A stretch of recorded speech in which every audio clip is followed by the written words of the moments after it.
Hello, this is Max. A demon forces an ordinary shopgirl to do terrible things to prevent the apocalypse. Don't forget to subscribe. In the opening scene, we meet Nita Huck, a woman living alone in a small apartment in northern England. She works as a sales assistant in the footwear section of a store called Posset. Dedicated to her job, Nita opens the store, assists customers, and strives to impress her boss. However, she frequently faces bullying from her co-worker Vicky, who makes her cut her lunch break short and handle difficult customers. One day, Nita is tasked with dealing with a suspicious man named Keith Hulligan, rumored to have murdered his wife. Amidst this, the town is politically charged with a rising conservative government. The population harbors strong anti-immigrant sentiments, wanting them out of the country. It is 1979, and a local leader named Michael Smart is vying for power. Nita, of Indian descent, faces racism and isolation. She receives suspicious glances from people on the street, and Vicky despises her for eating Indian food. These negative experiences lead Nita to harbor violent fantasies when dealing with arrogant customers, though she never acts on them.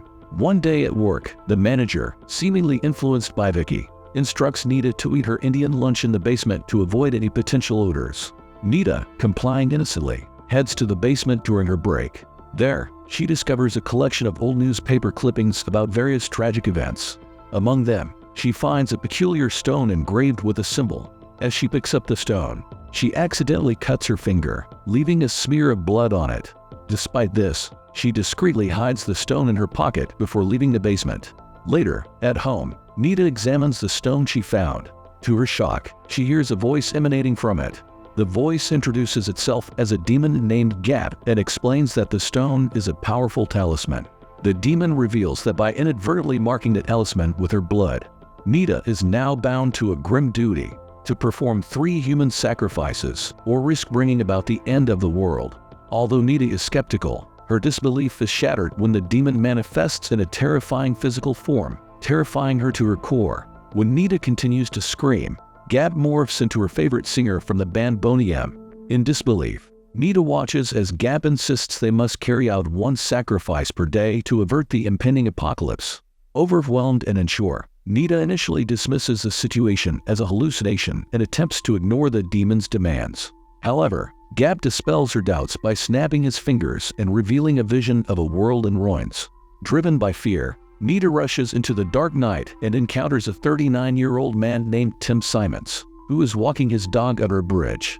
Gab, who has been shadowing her, pressures her to make Tim her first sacrifice. Hesitant, Nita is convinced when Gab shows her a disturbing vision of Tim abusing his 12-year-old daughter, claiming that Tim is a predator. Overcome with anger, Nita uses a brick to strike Tim on the head, killing him instantly. Upon returning home, she vomits and spends the rest of the night unable to sleep, tormented by the weight of her actions. At one point, Nita considers turning herself into the police, but Gap intervenes, threatening that failing to complete the remaining 2 sacrifices will trigger the apocalypse. The demon advises her to maintain a facade of normalcy to avoid suspicion. The next day, the police discover Tim's body under the bridge and begin their investigation. Meanwhile, Nita continues her daily routine at work, putting on a brave face despite the turmoil inside. Gap remains a constant presence, relentlessly urging her to choose her next victim. Ignoring Gap's demands, Nita heads straight home after work. As the day passes without any new victim, Gap warns her that her failure will bring about an apocalypse and shows her news of a potential nuclear war between Russia and the US to prove his point. Convinced of his threat, Nita chooses a hammer as her weapon and goes to a local bar, hoping a drink will give her the card she needs. At the bar, Nita spots Keith and Gap confirms that he is indeed a suitable target, as he has killed his wife. As Nita prepares to act, the bartender and a barmaid notice her odd behavior, as she appears to be talking to herself, unaware that she is conversing with Gab. Nita follows Keith out of the bar and he invites her to his place. Once there, she prepares to use the hammer to kill him. However, Keith, trembling, confesses his guilt and remorse for his past actions. Despite his confession, with only 6 minutes left until midnight, Nita kills him by repeatedly striking him in the head. As she is about to leave, Keith's brother, Chris, arrives and sees Nita with her blood-stained jacket. In a desperate attempt to cover her tracks, Nita gets into a violent struggle with Chris and fatally stabs him with a kitchen knife. Returning home, She is consumed with guilt, especially since Chris was innocent. Despite completing the required 3 sacrifices, Gap informs Nita that the apocalypse has not been averted. The demon contacts his higher authorities and discovers that Keith's death doesn't count because the ritual forbids killing murderers. Therefore, Nita must still kill one more person to fulfill her obligation. Angered, Nita blames Gap and refuses to commit any more murders. Gap, admitting his ignorance of this detail, is unable to provide a solution. Furthermore, he reveals that failing to complete the task would result in his initiation being a failure and his banishment to oblivion for eternity. Hearing this, Nita feels a strong connection to Gap's situation, as she too struggles to find her place as an immigrant, especially after her mother's death. She agrees to complete her final task, and they both set out to identify their last victim.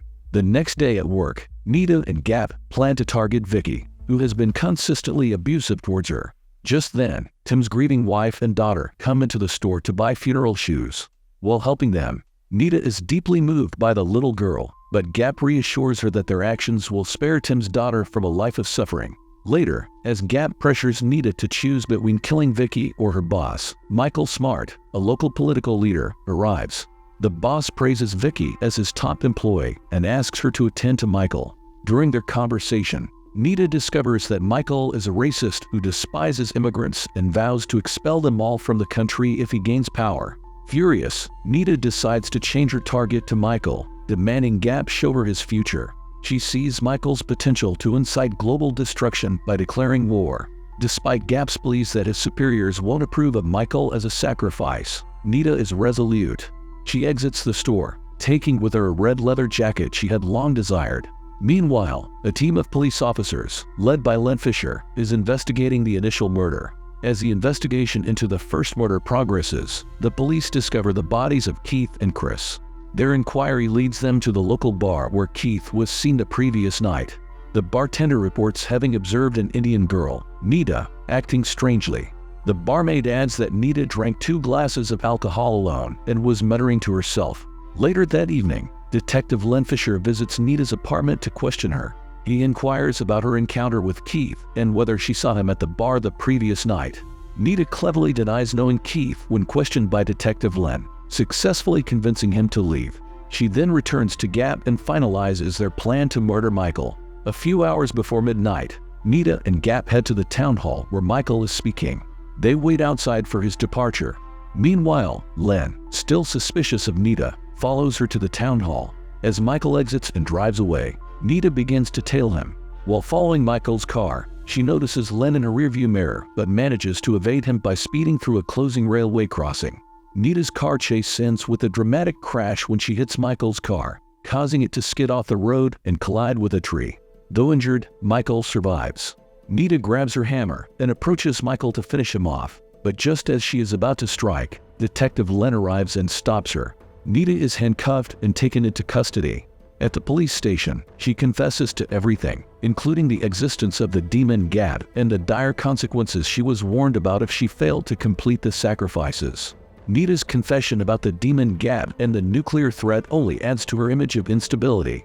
As the clock strikes midnight, an eerie silence blankets the world, which is abruptly shattered by the blaring air raid sirens. The police officers rush outside and are stunned to find that Nita's horrifying prediction has come true: the world is under nuclear attack. Gap appears before Nita once more, informing her that with the apocalypse underway, he will be banished to eternal oblivion.